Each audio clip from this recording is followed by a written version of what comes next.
introduce you to who we have on stage. From Take 290, we have director Santa Cole and storyteller Alexa.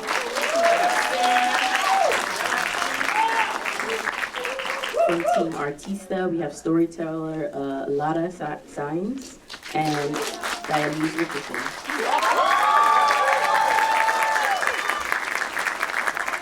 And from the Ask the Punk team, we have Brian Herrera and Terry Carson. So I want to start and just kind of go down the road here. Can each of you all tell us a little bit about your collaborative process? I mean, I think, as you all might know, the Community Storytellers program brings together storytellers from the community and partners them with writers and directors to bring their ideas to life. And so can you all talk to us a little bit about what that experience was like? Lexi? Good evening, everyone.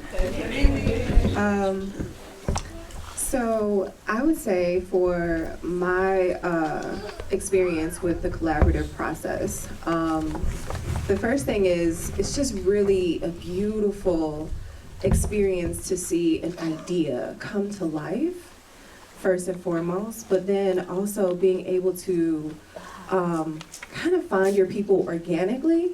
So the way that San and I met was through a mutual friend. I had,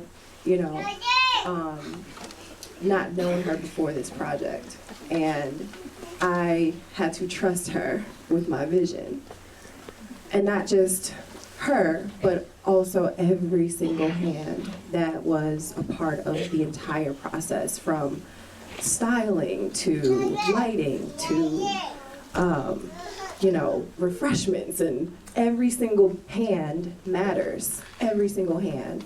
And so when I'm considering, like, as a spectator or someone who's sitting in the audience, oftentimes enjoying entertainment and films, and to be someone who gets to be comfortable in being able to experience watching a film, right? But not always knowing everything that it took to make that film happen. And so to be so intimately placed in the position to observe that experience, it's a process. And it's a process that you have to trust in the hands of many people. And to see the end product of it be so beautiful and so more colorful and so much more vibrant than I even imagined. So that is how I experience the collaborative process. So thank you. Thank you.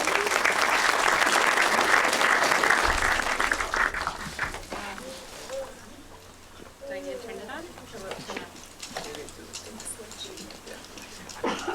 Hello? Yes, I mean, the same for all the storytellers. It starts with a story. So my process started by trying to choose one of many. I was an artist in resident at the Bochkali School in the early 2000s, and I continue to work with them today. And of course, I have many students, hundreds. So it was trying to tell one of those 100 of stories and tell it also kind of in a way that told all of their stories.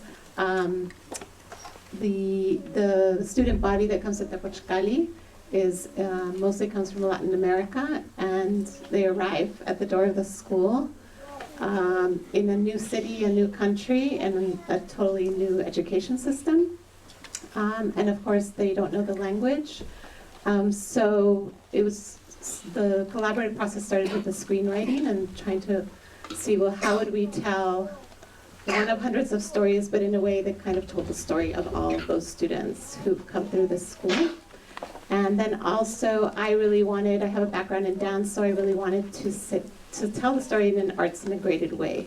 So I wanted to include dance and visuals and murals, and so that it really spoke, so that the visual of the film also spoke to what the film was about. How do you integrate arts into a film about arts integration? So we went through screenwriting, and then as soon as that was done, everybody stepped in to start to put it together in production, and then the kids showed up.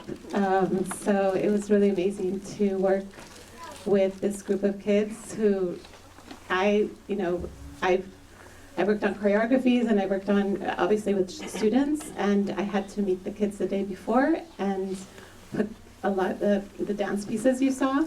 And they were amazing. I was terrified, but because I usually have months to put a choreography together, but they came in super prepared. So that was a whole collaboration, working with this incredible group of young actors. And then at the end, all the post-production that happens and all the putting together, together with the team to make it what you saw today.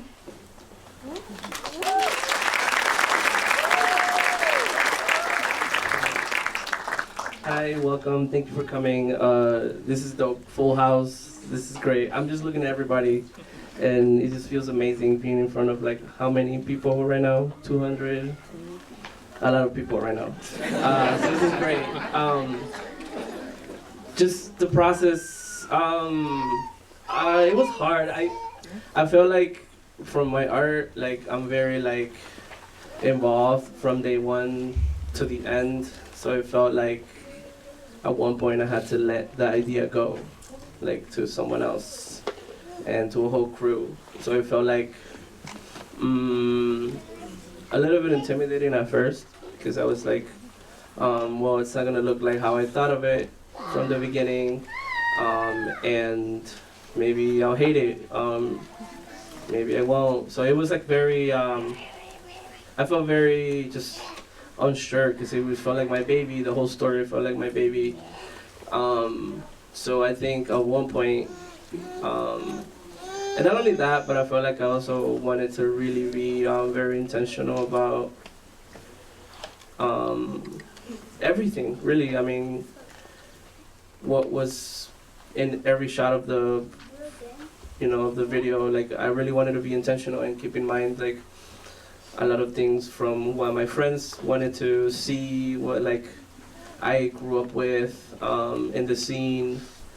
So, I had to include a lot of things and also like not include a lot of things.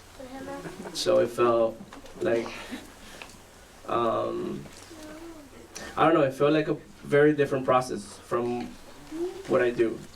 And I think what made it like so much better was really who I work with. I mean, I don't know, I thought it was crazy because like from the beginning working with Terry and then Kevin and then Lazo, it just felt like such a natural like synergy, like we were all just like vibing, like, I don't know, it just felt right. And then that reflected in the crew and the places we got and like the band, Sin Orden. Everybody involved just felt right. So at the end of the day, the baby that I let go felt like it was meant to be, So yeah, it's just maybe me learning to trust the process. Thank you so much. I want to stick with you right now, Brian and Terry. Can you talk? There's a moment right before the end of the film that's almost ethereal, where we see Luna kind of losing herself in the music. The sound fades. You all did a lot with very little dialogue throughout the film. But can you talk about that moment and the importance of the audience being able to kind of see Luna find herself in that space?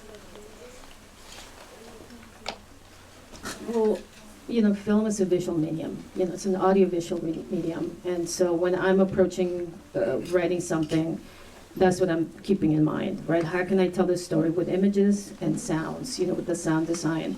And Brian and I talked about a lot because we have parameters, in terms of a budget and pages, and how could we represent the gig, the punk gig, in a realistic but more in a visual, kind of expressionistic way.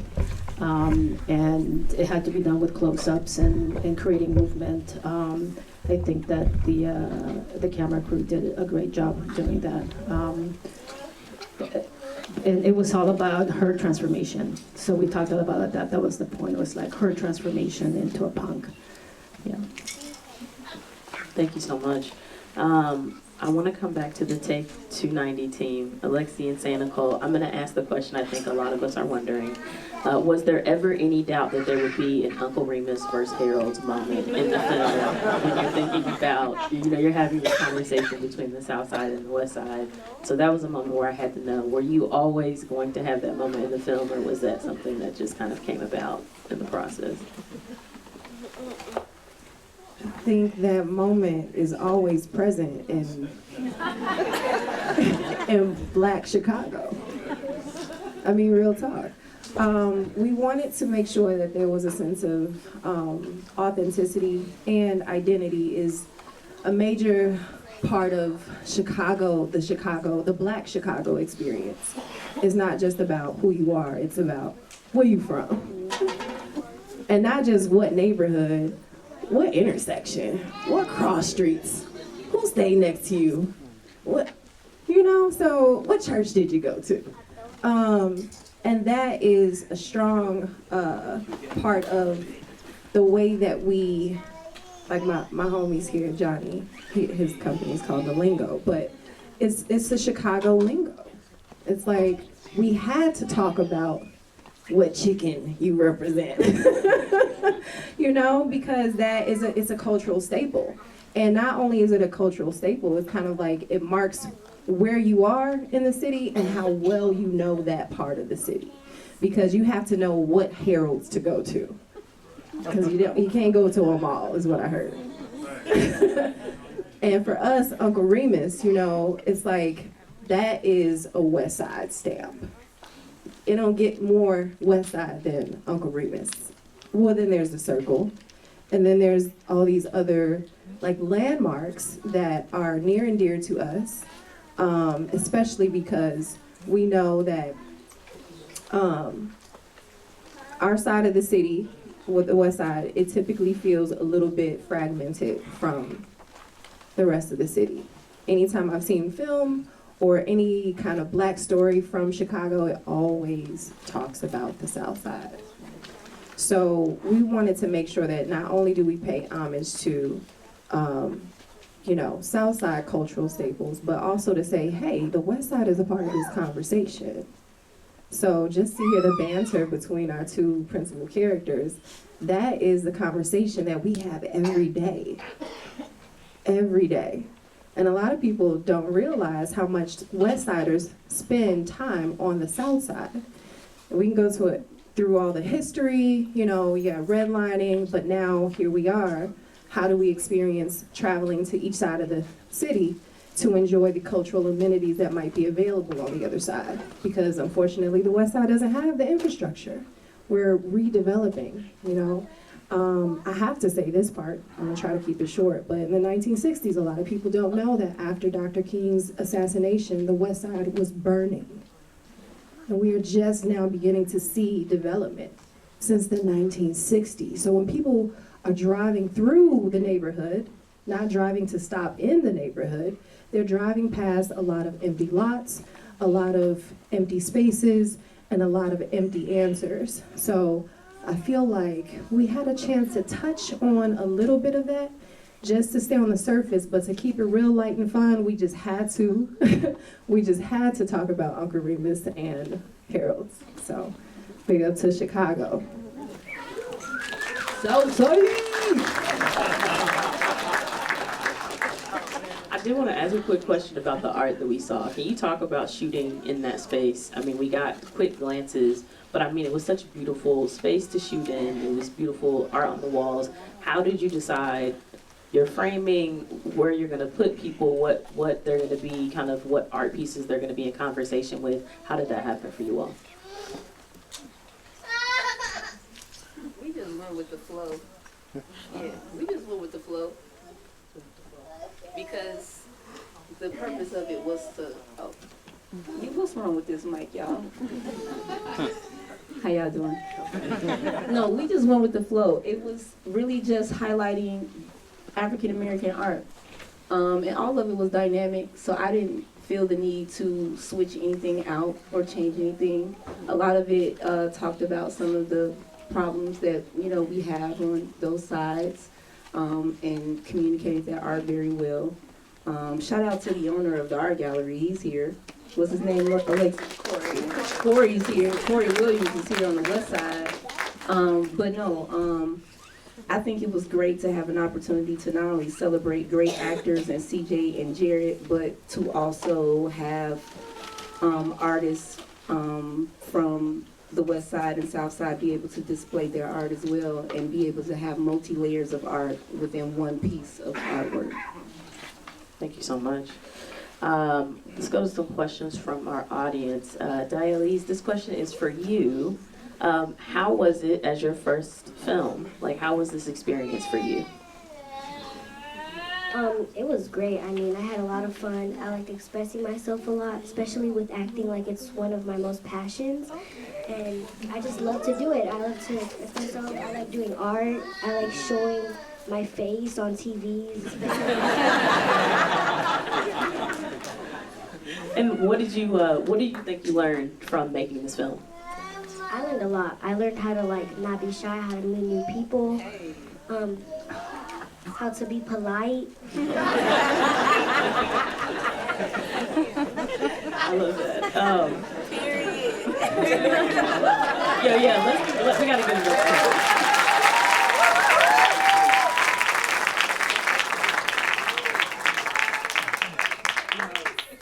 To any of our storytellers, what was your biggest fear throughout this process?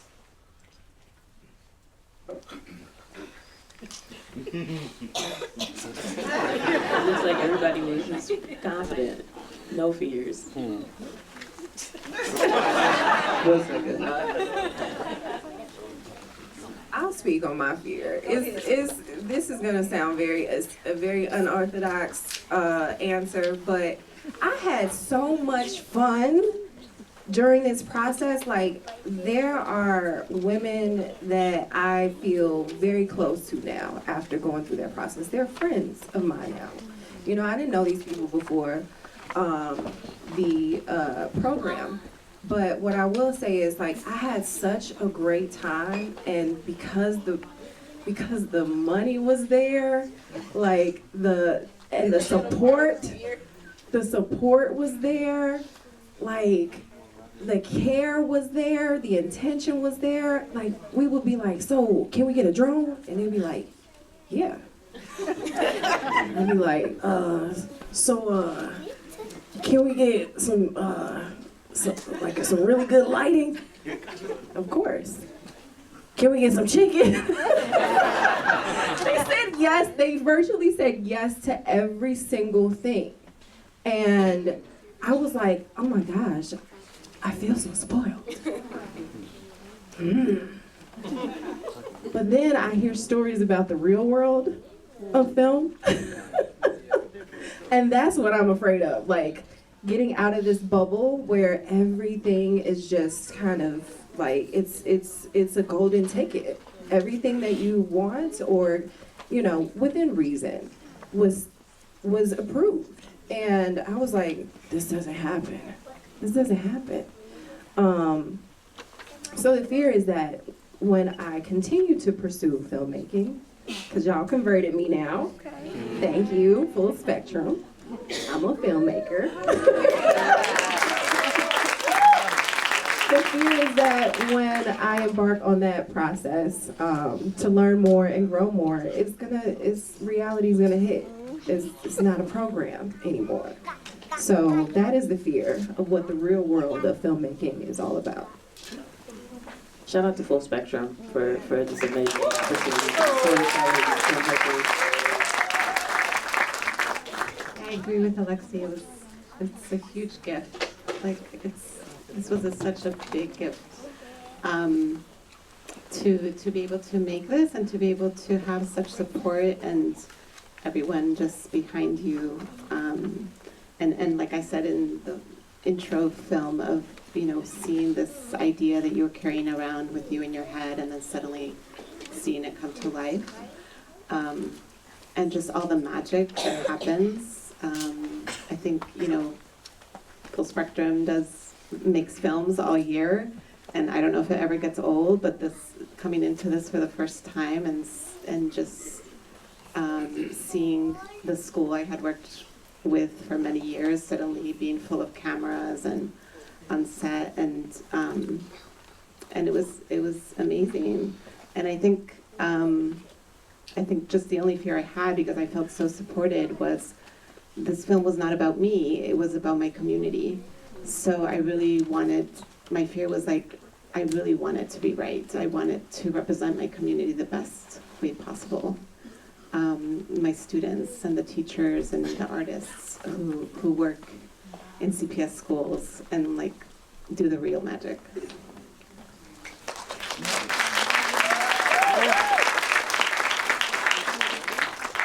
I completely agree with Laura. I feel like that was my biggest fear too, like if it wasn't gonna be like punk enough, or if it wasn't gonna be accurate enough to Little Village or the artists we were working with. Everybody has their own opinions, and keeping everybody in mind and wanting to do it right, I guess. To do right with the community, like seeing cameras on 26th Street, like that's crazy, like making like a short film about a coming of age story, rather than just gang violence or anything like that, like yeah, so just being real, I think that was like my biggest fear, like not being real enough. So, I mean, I thought it was pretty legit, but I don't know, Cole, but yeah, I mean, completely agree with Laura about that. So. Laura, can you talk a little bit more about your film? And it's so imaginative. Like, as I was watching it, both at home and now on the big screen, because my screen is not quite as big at home, but I was just kind of really amazed with how much imagination you put into such a short period of time. I mean, that's really hard in short films to capture, I think, so much of what felt like a childlike essence, right? It felt like you were in her shoes experiencing that for the first time. So can you talk about how you feel about how it came out on the screen with the animation and everything? Yeah, it was a lot to fit in under 10 minutes, but I think I credit, of course, to that school. I think my amazing producer, Lazo, I took them to the school the first time, and I remember them texting me and saying, okay, we have to film there.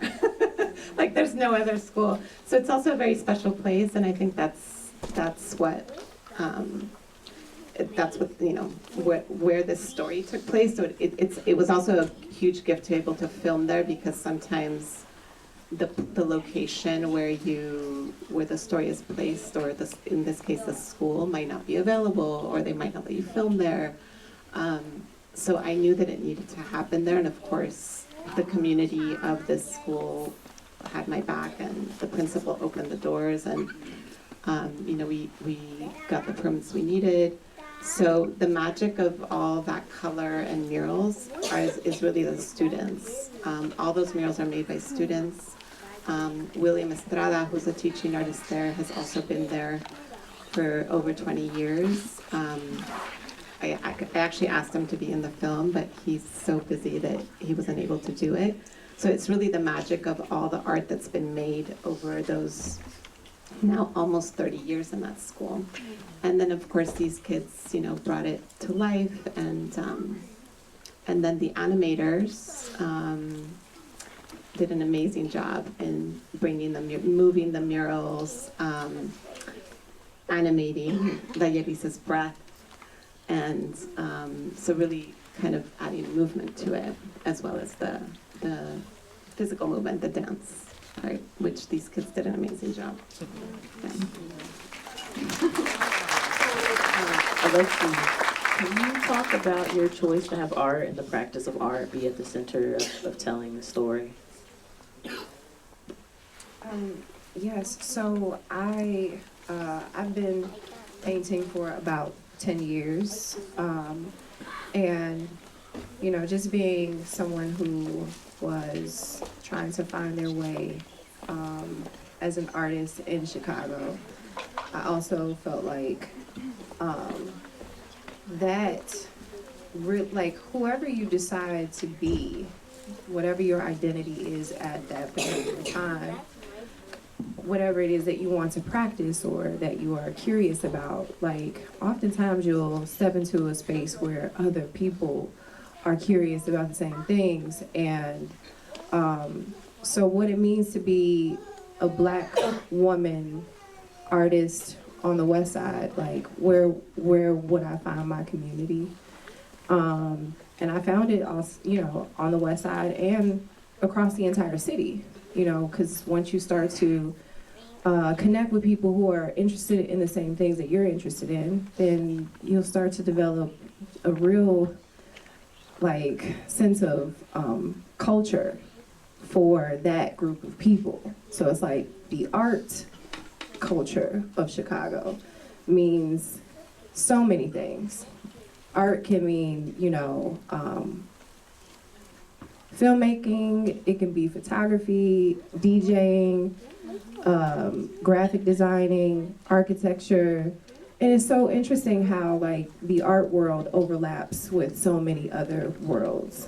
And there's a lot of intersection in that. But I feel like regardless of where you're from, even if that is the one thing that might separate two people, well, what's the one thing that can bring us together? It's like music or food or, you know, all these ways that culture and the human spirit just expresses itself. It gives life to everything. Like everything in this very room has been designed by a person or a team of people who had ideas. And so that is something that I wanted to show in this piece, Take 290, is like, we might have to do a little work to connect with other people, but regardless of whatever it is that separates us or makes us feel segregated from each other, like we'll at least have one thing in common. And so here it was like, what's gonna be the one thing that would push Elle and Cairo to have a conversation? And it was art. So we hopefully saw that conversation inspired her to do something.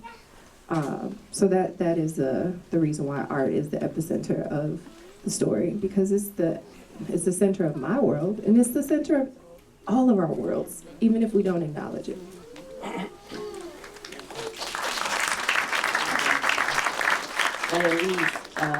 The people want to know, what was your favorite part of making the film? My favorite part of making the film was like at the end of the scene when I told my mom like I'm an artist, because I can relate. I am an artist myself. Whether it's in acting, dancing, singing, theater, art, even like drawing and all that, I am an artist, and I just love doing all those things. I'm very passionate about it.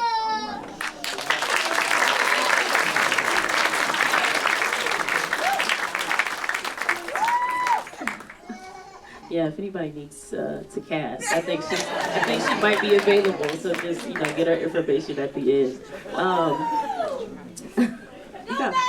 You got fans.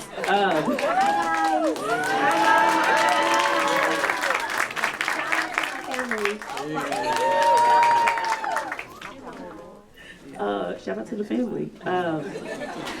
To our storytellers and filmmakers, writers.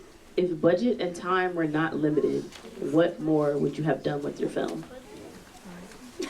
Go, Terry. Come on, Terry. It would have just been a full-length feature. Like, I want to keep this going. I want to hear more from Elle and Cairo. Like, I have questions.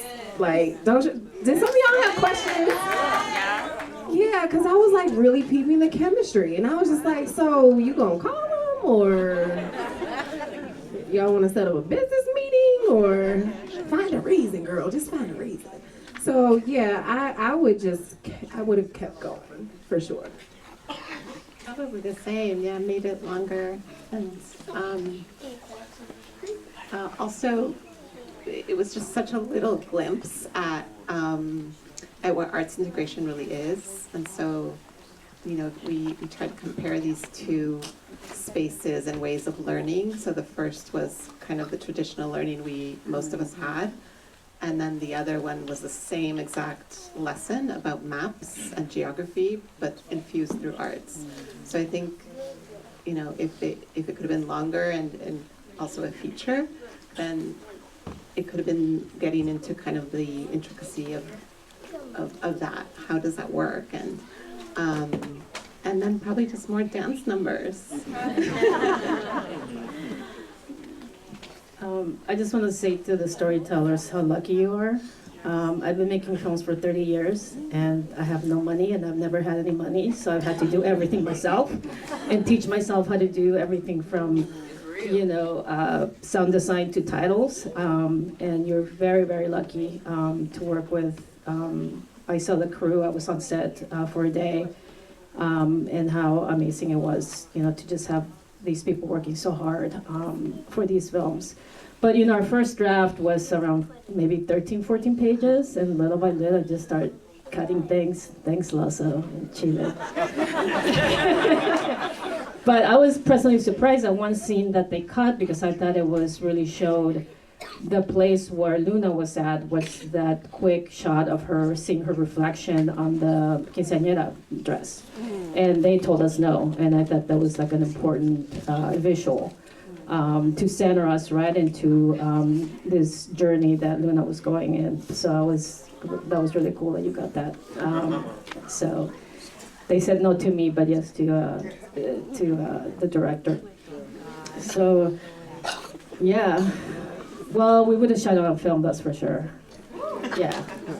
I shoot on film, so to me, you know, just like the grittiness of the punk and Little Village, I think that it just, you know, would have been great, you know, if we had like a ton of money to do that.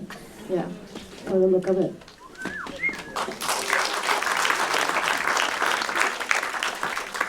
And shout out to the shots of Little Village. I thought those were really beautiful. I mean, they were fleeting, but they were perfectly placed. So shout out to that. Can you all talk a little bit more about the impact events that you have around your films and how you're using these films to open up larger conversations about the various themes you're exploring?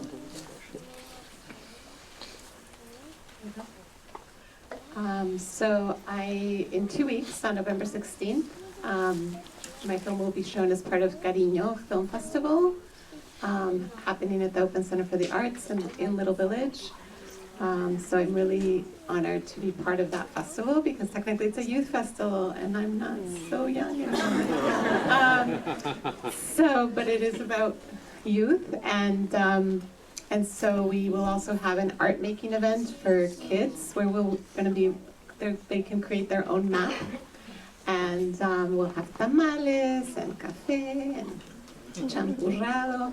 So come on by, and we'll screen the film, and we'll also have a panel with some of the teachers, students, and artists who work at the Pochcali, and parents whose children have gone through this school, to kind of talk a little bit about the impact that art has had on their lives. And then I've also been organizing teaching artists gatherings. So teaching artists are really the ones who have also brought art into the schools, because our schools are being drained of art. We're trying to put it back into the schools. And teaching artists often, we only see each other when we plan and when we have professional development and when we're designing curriculum. So I really wanted to gather teaching artists just to sit and socialize and share and collaborate. So we've been having a few around the city, and Full Spectrum has been supporting these gatherings as well, who are incredibly special and just amazing to sit in spaces where people have hosted them in homes, and yeah, just to break bread together, have a meal, and talk about our work.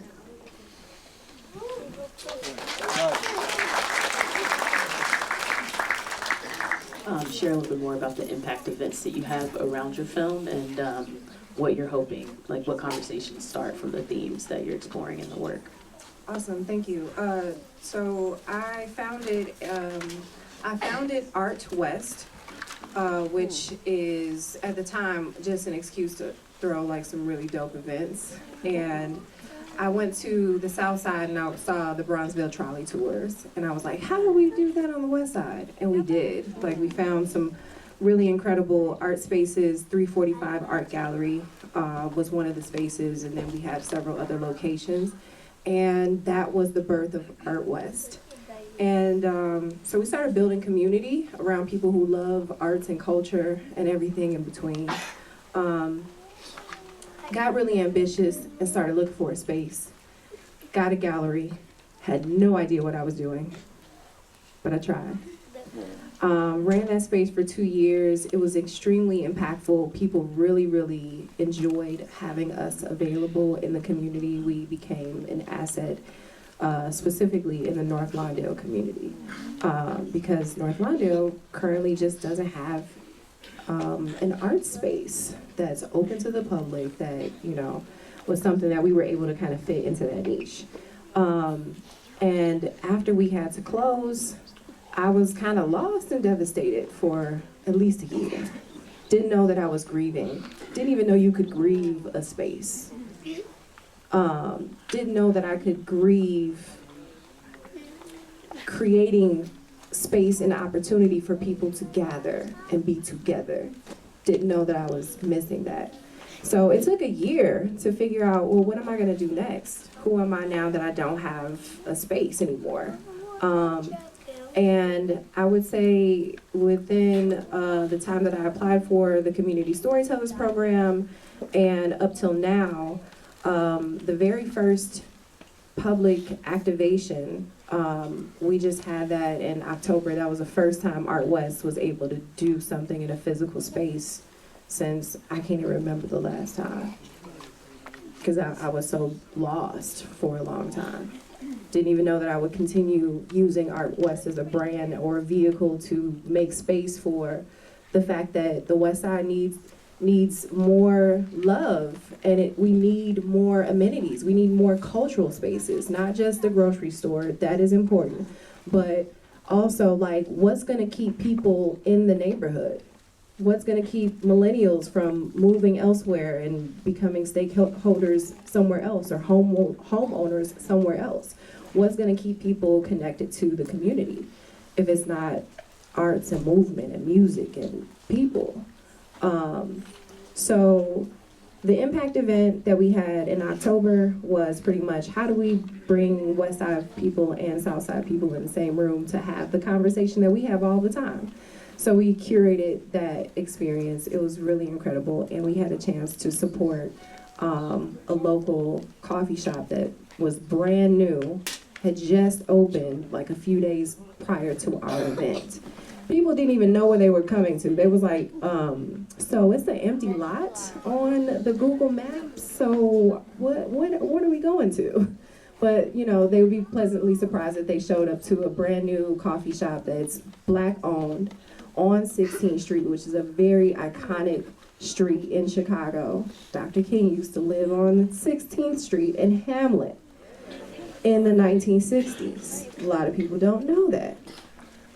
So to be able to activate a Black-owned space on 16th Street, to be able to invite artists and all kinds of creative people, we are all creative people, to a new space, it was a very impactful and powerful experience. And I would say, before I end this note, it was a reminder that that's what Art West is supposed to do. And that's what Art West can do when we are supported by organizations like Full Spectrum, or supported by the city, or DCASE. So making those kinds of financial opportunities available for artists who are just trying to live, like, that means something to the community. So the impact events are a great way to further your mission because the Take 290 is not just about two artists or, you know, love chemistry. It's also about, like, are we surviving as creatives? Like, why is life so difficult for creatives who are caring for community and creating for community? How can we be supported more? And that is something that is a part of the conversation. Like, we see Elle grappling with, I need this job, but it's been taking her away from her passion. So what do? We find ways to support art. That's what we do. So that's a long answer to a very important question. Thank you.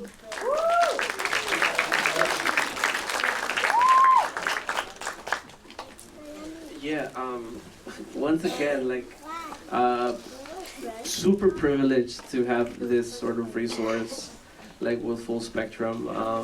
I'm so used to throwing shows, organizing events, like, literally by myself or, like, with the help of friends. But with the help of, like, full spectrum, like Chile, like Lozo, we did 2 events already. One of them was a gallery at this gallery in Pilsen, or in Little Village, called Grounded Studio. The name of the gallery was Desde Afuera, which was like an ode to like a band called Los Crudos. And we had a bunch of art like surrounding that theme. Terry was part of it as well. And so yeah, that was like in the center, the heart of Little Village. You know, I don't think I would have been able to like sort of have that money, first of all, to like make it happen, because we worked with a curator. You know, we did all these different things. The second one was like a punk show. We had like a bunch of bands. That was this past Friday. Bunch of bands, some DJs. We collaborated with like another local production company as well. You know, like with these things would be like really hard for me to make happen by myself. So, you know, it was really dope to like work with people that are willing to be like, yeah, like your ideas are dope. Let's throw money at it. You know, like it's rare, rare opportunity. So, yeah, I mean, I wish it could have lasted 2 years, but this year was great. Yeah, like in the actual gallery, right? We had like a panel discussion about a lot of different things surrounding like the punk scene, from multi-generations. Like we had like you know, people of different backgrounds, different ages. We talked about a lot of different things, like from like throwing shows in backyards to like how it is now. You know, it's like this spaces that were allowed, you know, that we were able to open thanks to, you know, this show. And, you know, and then we had the live show as well. So, yeah, I don't know, like, yeah, just feeling very grateful. And hopefully this is just like a foundation to like what we're gonna do in the future. So, yeah, that's it. I'm sensing a theme here for anybody who hasn't caught on. All of these filmmakers would like to bring their stories to life in a full way through a feature. So if you can make that happen, you should be talking to them after this. And to our young artista, one more question for you. How has this experience changed how you look at the world? That's a big question. So, I don't know, just, you know, art around the world. Anything could be anything, even if it's like cartoonish, it could come to life. Anyone could be going through anything. And art can just help with that. If you just sit yourself down and just do some art, or even if you do something you really like. It really did change like what I thought about the world, because, you know, just doing what you like to do is just, you just get out of that world set and just be yourself and get in your own world about what you're doing.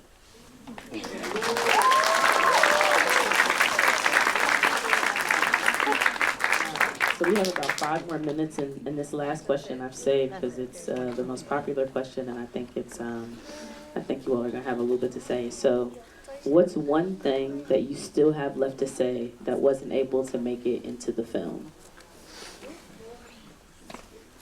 Take your time.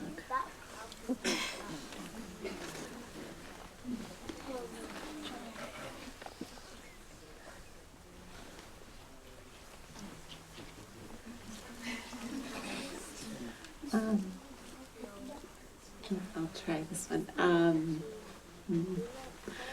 I think one thing that was hard to get also into such a short amount of time is also the complexity of what's happening right now in our public school system.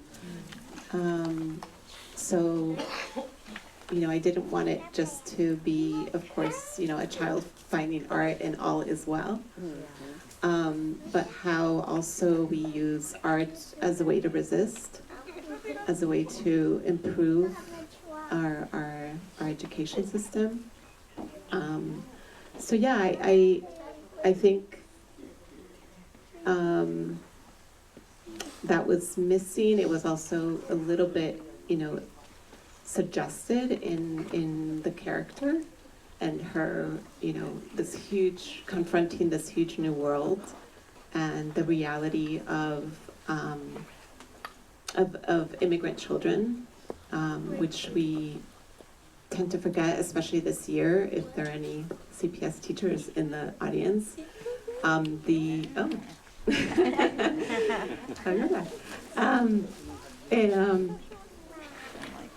I think a lot of people saw the impact of the migrant crisis that we had, and we saw the impact of it on our city.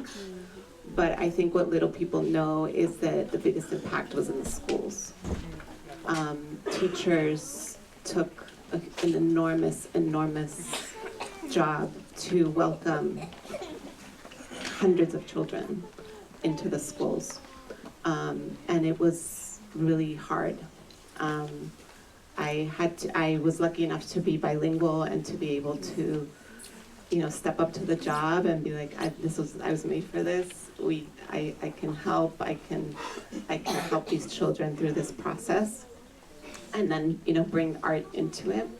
But yeah, those complexities of not only the magic that happens in school, but the struggle and the work that the educators, the teaching artists, the staff, the principals, the students, it's a huge obstacle we're facing. And so that obviously was very hard to put into such a short film. And then also how arts is a tool of many to also look at our broken systems and to try to make them better.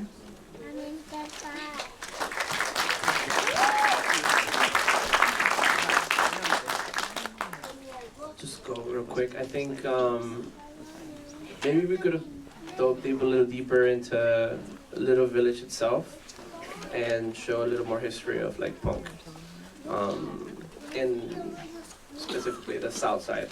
I think because we definitely did show a lot of things, like physical things, like we have flyers, we had like stuff, but or like like the Cruz t-shirt, like stuff like that. But I think we could have showed more. I think about the history, which is like what the the gallery was about. But I think if it was on the film, it would have strengthened the film a little bit more. So yeah.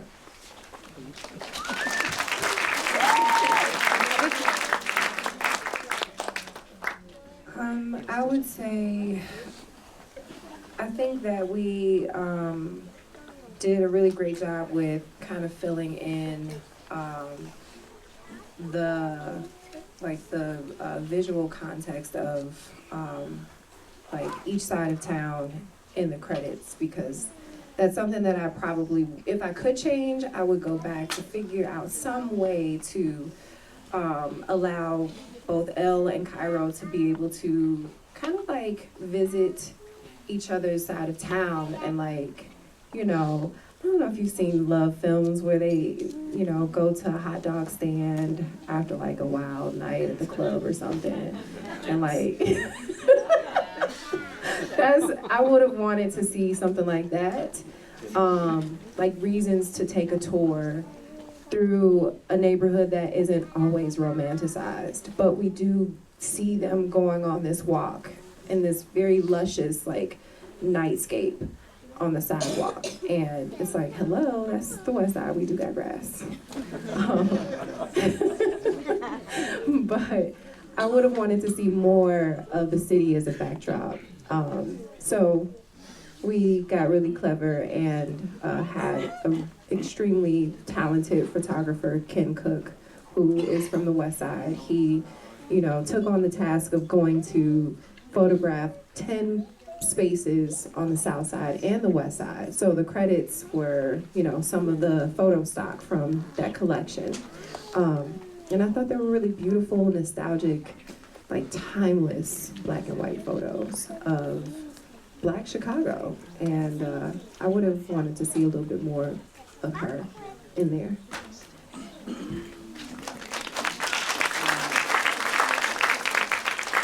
I want to give it up for our film teams one last time.